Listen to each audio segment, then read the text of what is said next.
அனைவருக்கும் வணக்கம். தெய்வீக பலன்கள் சேனல் சார்பாக தங்களை அன்புடன் வரவேற்கிறோம். இன்று நம் காணொளியில் காண விரும்புவது தை மாதம் தசமி திதி சிறப்புகளை பற்றி இந்த காணொளியில் பார்க்கலாம். வாருங்கள் காணொளிக்கு செல்லலாம். மறக்காமல் ஒரு சப்ஸ்கிரைப் செய்யவும். தசமி திதி என்பது 10வது சந்திர நாளாகும். சுபகாரியங்கள், இறை வழிபாடு மற்றும் வெற்றியை தரும் மிக சிறந்த புண்ணிய நாளாக இருக்கிறது. இது வளர்பிறை மற்றும் தேய்பிறை என இருவகைப்படும். வைகாசி சுக்லபட்ச தசமி பாபகர தசமி எனவும் போற்றப்படுகிறது. அந்த வகையில் அதற்கிணையான தை மாத இந்த சுக்லபட்ச தசமி திதி சிறப்பம்சத்தை பெற்றது. 10 வகையான பாவங்களை போக்கும் ஆற்றல் கொண்டது. அம்மன் வழிபாடு, கல்வி தொடக்கம், அட்சர அப்சயம் மற்றும் புதிய முயற்சிகளுக்கு இது மிகவும் உகந்த நாளாகும். தட்சிணாமூர்த்தி, விஷ்ணு மற்றும் அம்மன் மற்றும் வர்ஷவி தேவி வழிபட உகந்த நாள். புதிய முயற்சிகள், கலைகள் கற்கத் தொடங்குதல் மற்றும் வீடு வாகனம் வாங்க சிறந்த அற்புதமான நாளாகும். கஷ்டங்கள், கடன் மற்றும் நோய்கள் நீக்கவும், எதிரிகளை வெல்லவும், தீய சக்திகளிடமிருந்து பாதுகாப்பு பெறவும் சிறந்த நாளாகவே பார்க்கப்படுகிறது. குறிப்பாக தை மாதம் சுக்லபட்சத்தில் வரும் தசமியை கங்கையில் நீராடினால் 10 பாவங்கள் நீங்கும் என போற்றப்படுகிறது. தீய சக்திகளை வென்று வெற்றி பெறும் நாளாக விஜயதசமியும் கொண்டாடப்பட்டது. இது கல்வி மற்றும் கலை தொடங்கிய சிறந்த தினமாகும். வீட்டில் அருகில் உள்ள அம்மன் கோவிலில் நல்லெண்ணெய் தீபம் ஏற்றி வைத்து வழிபடுவது சிறந்த பலனை தரவல்லது.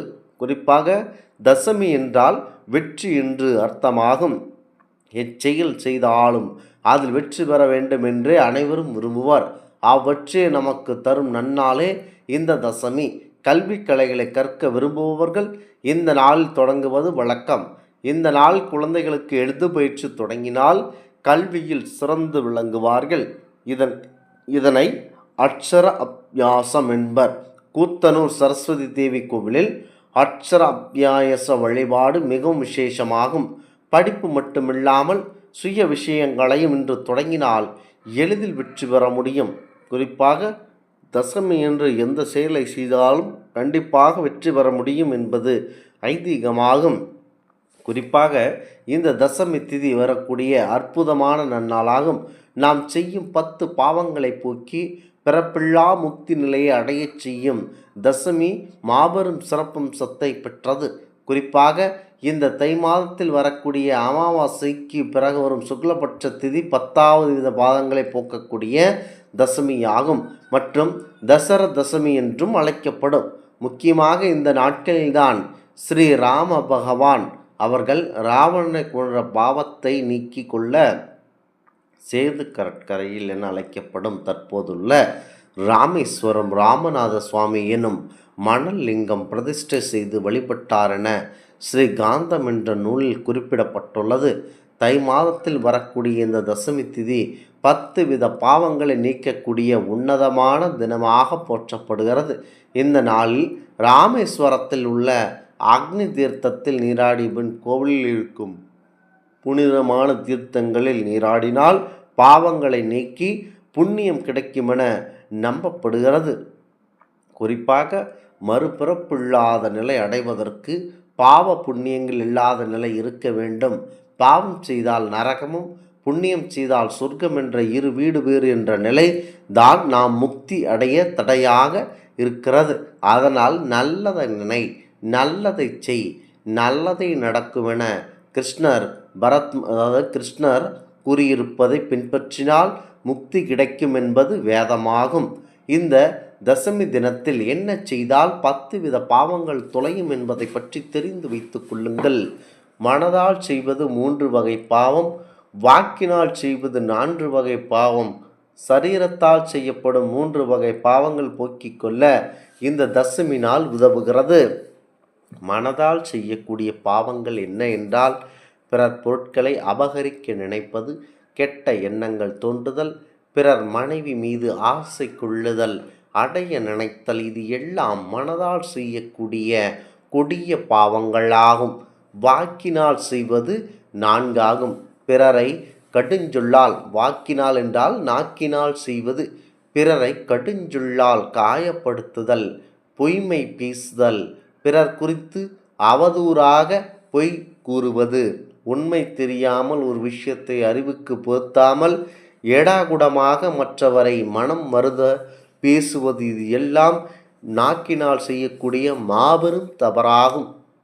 அடுத்ததாக சரீரத்தால் செய்வது 3 பாவங்கள்.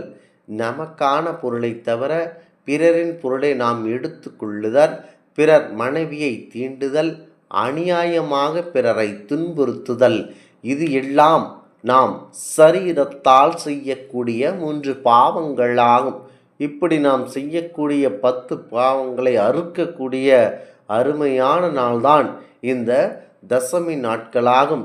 நாங்கள் கூறிய இந்த 10 பாவங்களை நீக்க தை மாதத்தில் வரும் இந்த தசமி தினத்தில் ராமேஸ்வரம் அக்னி தீர்த்தத்தில் நீராடி கோவிலில் உள்ள புனித தீர்த்தங்களில் நீராட வேண்டும் என்பது விதியாகும். ஆனால் எல்லோராலும் ராமேஸ்வரம் செல்ல முடியாத நிலை இருக்கின்றது என்பதனால் அதற்கு பதிலாக உங்கள் ஊரில் உள்ள ஆறு அல்லது குளம், நதி, நீர்நிலைகளில் வடக்கு திசை நோக்கி நின்று நீராட வேண்டும். அப்படி நீராடும் போது நாம் சிவபெருமானையும் திருமாலையும் மனதில் நினைத்து கொண்டு இனிமேல் நான் பாவச் செயல்களை மனதளவிலும் செய்ய மாட்டேன் என உறுதிமொழி எடுத்து கொள்ள வேண்டும். குறிப்பாக இந்த தசமி நாட்கள், இந்த 10 நாட்கள் கங்கை நதியில் நீராடினால் அஸ்வமேத யாகம் செய்த பலன் கிட்டும் என ஸ்ரீ கந்த புராணத்தில் கூறுகிறது. இன்றைய தினம் பிதுர் தர்ப்பணம், ஏழைகளுக்கு ஆடை, உணவு என உதவி செய்தால் கூடுதல் பலன் கிடைக்கும் என்பது ஐதீகமாகும். தசமி தினத்தில் நாம் செய்கின்ற பாவங்களை போக்கிக் கொள்ள தசமியில் தாராளமாக எந்த ஒரு காரியமும் செய்யலாம். தசமி திதியில் சுபகாரியங்கள், இறை வழிபாடு, ஆடை அணின்கள் வாங்கலாம், வீடு வாகனங்கள் வாங்கலாம், திருமணம் செய்யலாம், பத்திரம் பதியம் செய்யலாம், முக்கியமாக ஆன்மீக யாத்திரை செல்லலாம். இந்த ஆன்மீக தகவல் உங்களுக்கு பிடித்து இருந்தால் தெய்வீக பலன்கள் சேனலை கண்டிப்பாக சப்ஸ்கிரைப் செய்து கொள்ளவும். மீண்டும் ஒரு நல்லதொரு காணொளியில் உங்களை சந்திக்கிறோம். நன்றி, வணக்கம்.